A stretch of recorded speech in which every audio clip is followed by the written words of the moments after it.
आजच्या व्हिडिओमध्ये आपण तिळगुळाचे लाडू बनवणार आहोत, तेही पाक न करता आणि अगदी सोप्या पद्धतीमध्ये। तर तिळगुळाचे लाडू बनवण्यासाठी मी इथे सर्वात आधी गूळ घेतलेली आहे 300 ग्राम, 200 ग्राम तीळ, 4 विलायच्या घेतलेली आहे, त्याबरोबर शेंगदाणे घेतलेली आहे 100 ग्राम। आता आपण जो गूळ घेतलेला आहे तो गूळ आपल्याला बारीक करून घ्यायचा आहे।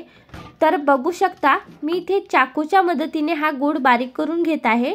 तुम्ही खलबत्त्यामध्ये पण हा गूळ बारीक करून घेऊ शकता। तर चला आपण हा सर्व गूळ बारीक करून घेऊया। बघू शकता या प्रकारे आपल्याला हा गूळ बारीक करून घ्यायचा आहे।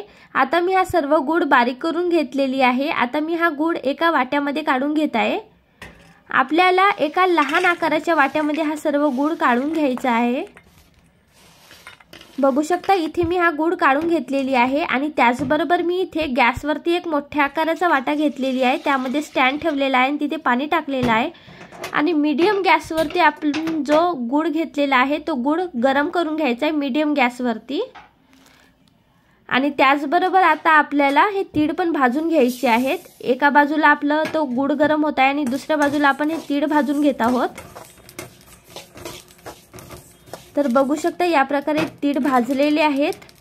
तर आता आपण हे तीळ एका प्लेटामध्ये काढून घेऊया आणि हे थंड होऊ देऊया। त्याचबरोबर आता आपण हे शेंगदाणे पण भाजून घेऊया। बघू शकता या प्रकारे असं भाजून घ्यायचं आहे परतून। शेंगदाण्याचा पण कलर चेंज झालेला आहे। आता आपण हे शेंगदाणे पण एका वाट्यामध्ये काढून घेऊया आणि थंड होऊ देऊया। आता त्याचबरोबर बघू शकता हा गूळ पण छान असं गरम झालेला आहे आणि तीळ इकडे थंड झालेले आहेत, त्याचबरोबर इथे शेंगदाणे पण हे थंड झालेले आहेत। आता आपण हे तीळ आणि शेंगदाण्याचा पेस्ट करून घेऊया, म्हणजे बारीक करून घेऊया। तर सर्वात आधी मी इथे तीळ टाकलेली आहे, त्याबरोबरच बघू शकता शेंगदाण्याचा जो वरचा सोल असते तो काढून घेतलेली आहे मी आणि ते पण याच्यामध्येच टाकून घेत आहे आणि हे बारीक करून घेणार आहे। आता थोडे तीळाला काढून घेतलेली आहे आणि बाकीच्यांचं पेस्ट करून घेतलेली आहे। बघू शकता हे सर्व पावडर झालेलं आहे छान असं।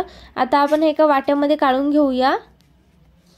शेंगदाणे आणि तिळाचा पावडर आहे काढून घेतलेला आपण आणि त्यानंतर आता आपण जो विलायचीचा कूट केलेला होता तो विलायचीचा कूट पण इथे टाकून घेतलेला आहे आणि त्यानंतर आता आपण जो गूळ गरम केलेला होता तो गरम केलेला गूळ याच्यामध्ये टाकून घ्यायचा आहे आणि याला सर्वांना छान असं मिक्स करून घ्यायचं आहे। बघू शकता सर्व गूळ आपण या तीळ व शेंगदाण्याच्या पावडरमध्ये टाकून घेतलेला आहे आणि त्यांना छान असं मिक्स करून घेत आहोत। आता तुम्ही बघू शकता हे जे गुळाचे असे गडे दिसत आहेत ते आपल्याला नकोत, म्हणून आपण एकदा याला मिक्सरमध्ये लावून घेऊया। तर आता आपण हे मिक्सरमध्ये लावून घेऊया।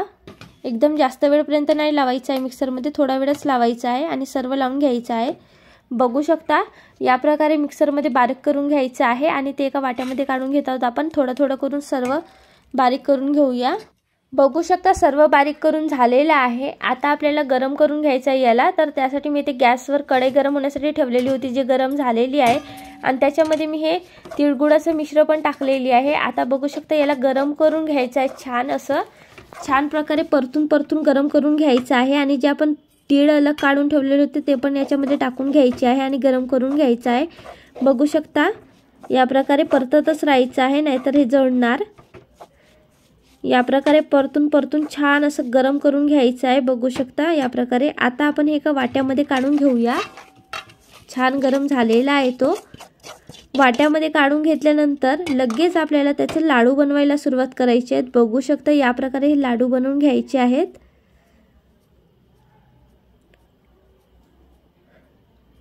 बघू शकता या प्रकारे छान अशी गोल लाडू बनवून घ्यायचे आहेत।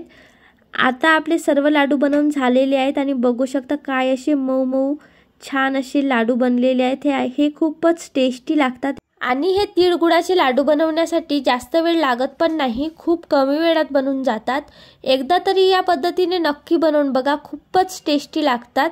जर हा व्हिडिओ तुम्हाला आवडला असेल तर व्हिडिओला लाईक, शेअर, कमेंट आणि चॅनलला सबस्क्राईब करा। धन्यवाद।